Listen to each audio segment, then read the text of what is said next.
Hello बच्चों।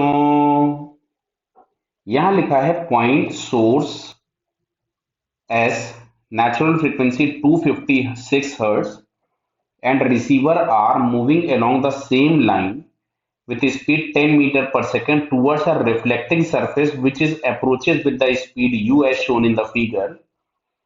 If speed of sound is 330 meter per second, the frequency of reflected wave received by R clear है।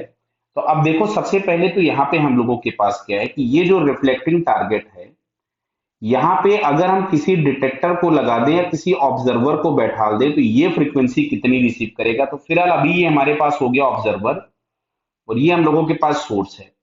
तो direction हम लोगों के पास अभी फिलहाल ये वाला पॉजिटिव हो गया, बिकॉज हम डायरेक्शन ऑफ साउंड या सोर्स टू ऑब्जर्वर पॉजिटिव लेते हैं। तो ये जो टारगेट जितनी फ्रीक्वेंसी रिसीव करेगा ये उतनी ही फ्रीक्वेंसी यहां से रिफ्लेक्ट करेगा वापस। क्लियर है। तो पहले हम लोग ये देखते हैं कि जो टारगेट है वो कितनी फ्रीक्वेंसी रिसीव कर रहा है। तो उसके लिए हम लोग यहां से लिखते हैं F apparent is equals to F actual.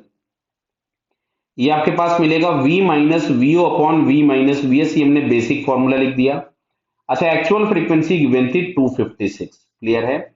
और ऑब्जर्वर अगर हम देखें तो ये अपोजिट डायरेक्शन में, ये जो पॉजिटिव डायरेक्शन हमने लिया इसके अपोजिट जा रहा, मतलब इसकी वेलोसिटी हमको माइनस लिखनी पड़ेगी। तो ये हम लोगों के पास हो गया v प्लस वीओ, जबकि सोर्स उसी डायरेक्शन में जा रहा है तो इसको हम लोग यहां से लिखेंगे v माइनस वी एस। ये आपके पास वैसा का वैसा ही रहने वाला है। क्लियर है बताइए। तो अब ये जो फ्रीक्वेंसी है ये फ्रीक्वेंसी ये रिफ्लेक्टिंग टारगेट रिसीव करेगा। मैं इसकी वैल्यूज भी पुट कर देता हूं। इट इज 256 और वेलोसिटी ऑफ द साउंड दिया था 330 और इसका वेलोसिटी दिया है दोनों का ही 10 है।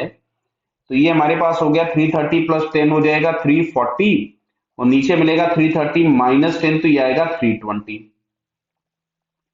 तो ये जो एफ एपरेंट है this is the frequency received by this target या reflecting wall and now this target will reflect the same frequency. अब हम लोगों के पास ये हो गया सोर्स एस डैश और ये अब हम लोगों के पास हो गया ऑब्जर्वर जो कि इस डायरेक्शन में जा रहा है। तो अब ये जो सोर्स टू ऑब्जर्वर है तो जो नया डायरेक्शन हम लोगों के पास प्लस मिलेगा वो ये वाला मिल गया।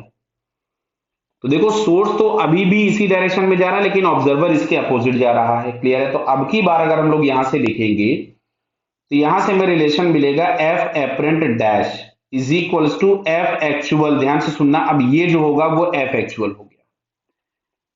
क्लियर है। यहां से मिलेगा v माइनस ऑफ माइनस तो फिर से प्लस वी हो गया upon v minus V S. Source उसी डायरेक्शन में था तो ये अब हमारे पास आ गया 256 इंटू 34/32 इंटू फिर से यहां पे हम लोग अगर देखेंगे तो मिलेगा 34/32।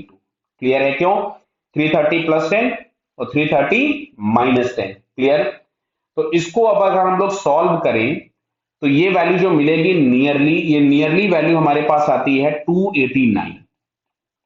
This one is 289 hertz. इसमें मैंने थोड़ा कैलकुलेटर का इस्तेमाल किया है, आप नहीं करेंगे बिकॉज एग्जाम में आपको मिलेगा नहीं।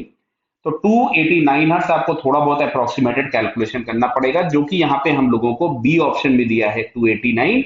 सो option B is correct. Clear बेटा। Okay, all the best.